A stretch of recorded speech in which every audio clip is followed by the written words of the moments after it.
기자들은 뭐 영원히 이제 정신을 차릴 생각은 없나 봅니다. 시장에서는 왜 이런 현상이 나타났을까? 네, 여러분 안녕하세요. 백진수입니다. 상하이 금요일 모두 수고 많으셨습니다. 주말 푹 쉬시고 다음 주에도 모두들 화이팅 하시길 바랍니다. 어제는 이제 삼성전자에 대한 이야기를 좀 진행을 해봤는데요. 오늘은 현대차에 대한 이야기를 좀 해보도록 하겠습니다. 오늘 장중에 현대차 관련해 가지고 또 이슈가 있었죠. 구글하고 무인차 또 자율주행 서비스, 이거를 이제 합작사를 설립해서 둘이서 이제 협공을 해서 이제 미래차 시장을 선도한다라는 어떤 이런 기사가 나왔습니다. 그래서 구글설에 애플에 이어서 제기가 되면서 주가가 급등하는 현상이 나타났는데요. 이제 문제는 또다시 이제 설레발 기사였다는 거죠. You what? 이전에도 이제 애플 가지고 설레발을 한번 쳐가지고 애플 때문에 어쩔 수 없이 현대차, 기아차 피해를 보신 분들이 분명히 있으실 텐데, 기자들은 뭐 영원히 이제 정신을 차릴 생각은 없나 봅니다. 현대차가 이제 불과 몇 시간 이후에 바로 사실무근이다 라고 이야기를 했죠.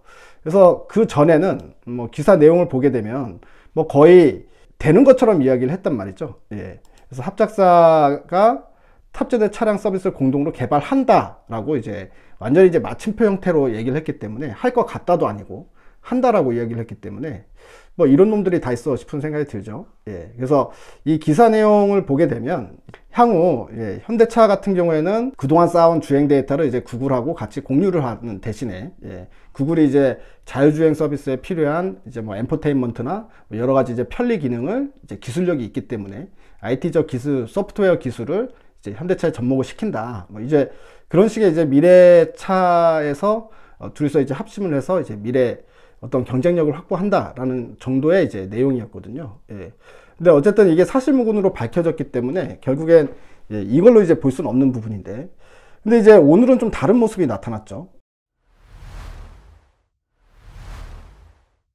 이런 사실무근이다라고 하면 주가 급등이 나오다가 보통은 이제 급락이 나와서 또 마감, 하락세로 전환하면서 마감이 돼야 정상인데, 오늘 현대차도 그렇고 기아차도 그렇고 그럼에도 불구하고 사실무근이라고 했음에도 불구하고 주가가 상당히 강한 상태에서 마감이 됐다.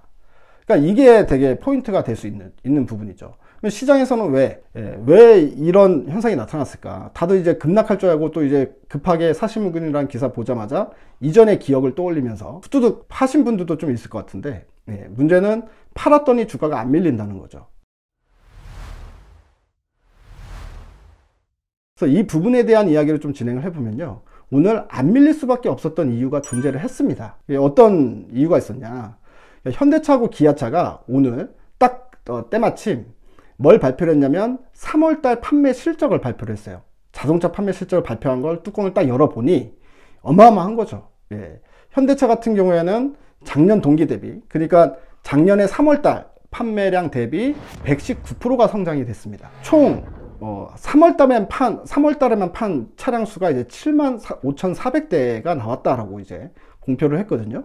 그리고 기아차 같은 경우도 3월 총 판매량을 보니까 66,500대를 팔았어요. 이게 지난해와 비교했을 때 46% 급등한 수치입니다. 그렇기 때문에 지금 현재 이제 기아차 같은 경우에는 1, 2, 3월 다 합친 걸 보니까 총 15만 9천 대를 팔았어요. 16만 대를 팔았거든요. 이거는 이제 기아차 역사상 가장 높은 분기 실적이었다, 판매량이었다 라고 볼 수가 있죠. 자, 그러면 우리가 뭐 흔하게 생각해 볼 수 있는 부분이 뭐냐면, 당장에 1분기 실적 자체가 상당히 기대가 된다는 겁니다. 근데 이제 주가는 뭐 사실 이제 고점이 아니죠. 사실 이제 어느 정도 주가가 조정을 받고 이제 바닥 따지기를 다 해놓은 상태이기 때문에 여기서 뭐 구글이든 아니든 간에 그거랑 무슨 상관이냐, 현대차 기아차는 올라갈 만하다 라고 해서 시장이 이제 화답을 해줬다, 이렇게 이제 평가를 하는 게 맞겠죠. 자, 그리고 미래차와 관련돼 가지고, 그리고 이제 협력과 관련돼 가지고 제가 봤을 때는 지금 나오는 썰들이요, 나중에는 현실화될 가능성이 큽니다. 지금 구글 같은 경우도 사실무근이라고는 얘기 나왔지만,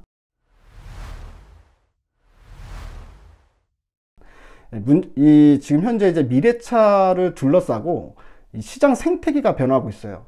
예를 들면 예전에는 IT 기업이 따로 있고 자동차 기업이 따로 있었죠. 근데 이 IT와 자동차의 경계선이 무너지는 거예요. 왜냐면 이제 전기차도 말 그대로 일렉트로닉이잖아요. 그렇기 때문에 자동차 회사들이 IT 쪽으로 침범을 하는 게 아니라 어차피 IT가 자동차 쪽을 침범하는 거다, 이렇게 볼 수 있는 거고요.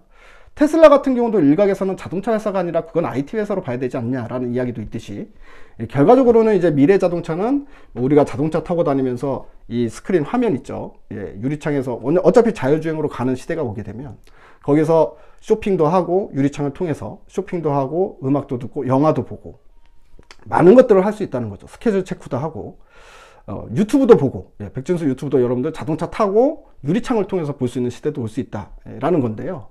근데 이제 이런 부분들은 결국엔 자동차 회사가 할 수 있는 부분이 아니라 IT 회사가 할 수 있는 부분이고, 그렇기 때문에 지금 애플 같은 경우도 전기차를 만들겠다라고 선언을 할 수 있는 어떤 배경이 되고 있다. 이런 부분에서 우리가 생각을 해봤을 때 중요한 건 이제 자동차를 만드는 기술, 이게 이제 기존 이제 자동차 메이커들이 갖고 있는 기술이라면, 이 자동차 안에서 자율주행을 하고, 그 다음에 뭐 이제 많은 엔터테인먼트를 이제 할 수 있는 거는 이제 IT의 힘이 필요하다. 그래서 얼마 전에 LG전자와 마그나가 합작을 하고, 뭐 이런 이제 합종 연행, 그러니까 IT 기업과 자동차 기업 간의 이런 경계가 무너지면서 같이 협력을 해서 무언가를 이제 결과물을 만들어내는, 이런 시대는 사실 뭐 지금부터도 이미 오고 있는 상황이고, 미래에는 더 크게 올 수밖에 없다라고 생각이 들거든요.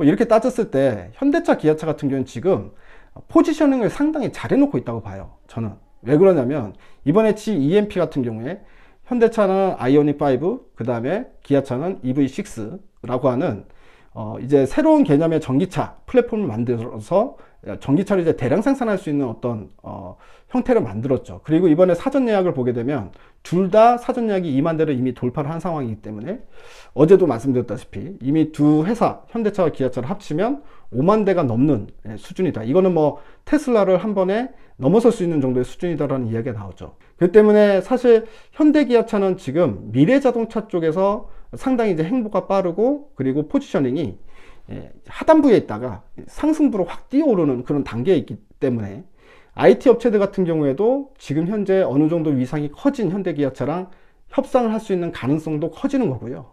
그리고 협상을 했을 때 과연 가불관계로 협상을 하느냐도 중요하지 않습니까? 협상 테이블에 앉았을 때, 아니면 동등한 위치에서 하느냐, 아니면 오히려 현대 기아차가 더 어드밴티지를 많이 받는 상태에서 협상을 하느냐, 합종을 하느냐, 이런 식으로 우리가 생각을 해봤을 때, 지금 현대 기아차 같은 경우엔 전기차 쪽도 그렇고, 최근에 이제 판매량 올라오는 부분도 그렇고, 이런 부분들에서 상당히 좀 신흥 강자로 부각받고 있는 상황이라는 거죠. 글로벌적으로 봤을 때.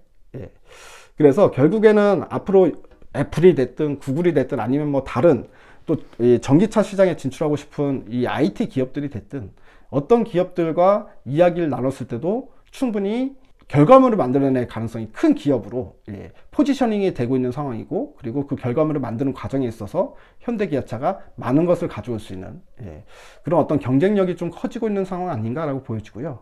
그렇기 때문에 뭐 지금 당장에 애플이랑 협력이 안 되면 주가가 폭락하고, 또는 뭐 구글이랑 이야기가 나왔다가 안 되면 폭락하고, 너무 이제 우리가 좁은 시야로 보면은 그런 것들에 이제 심리적으로 주가에 영향을 줄 수는 있겠지만, 결과적으로 보게 되면 이게 이제 어차피 초기 단계이기 때문에 계속 이제 이야기하다 엎어지고 이런 과정은 진행될 수 있지만, 우리가 5년 후 10년 후를 보게 되면 현대 기아차는 분명히 글로벌 IT 업계를 등에 지고 뭔가 비즈니스를 하고 있는 회사가 될 가능성이 상당히 크다. 첫 번째. 두 번째, 현대 기아차는 어쨌든 내연기관차 때보다 오히려 이 전기차나 수소차 시대에서 포지셔닝이 상당히 많은 단계에 올라가 있을 가능성이 크다. 그렇기 때문에 사실 이 글로벌 피어 그룹들과 비교를 했을 때 지금 현재는 현대차, 기아차가 포지셔닝이 상당히 이제 시가총액이 큰 편이 아니죠. 하지만 미래에는 어떻게 될지 아무도 알 수 없다. 이렇게 이제 좀 말씀을 드리고 싶고요. 그래서 이들 기업에 대해서 저는 이제 중장기적으로 계속 관심을 가지고 긍정적인 시각으로 지금 현재는 볼 수 있는 구간 아닌가, 이렇게 좀 말씀을 드리겠습니다. 자, 일단 오늘 뭐 한 주 고생 많으셨고, 이번 한 주는 그래도 시장이 나쁘지 않았죠. 다음 주에 여러분들 더 화이팅 하셔서 많은 수익 내시길 또 한번 기도를 해보겠습니다. 여러분들 대바이 하세요.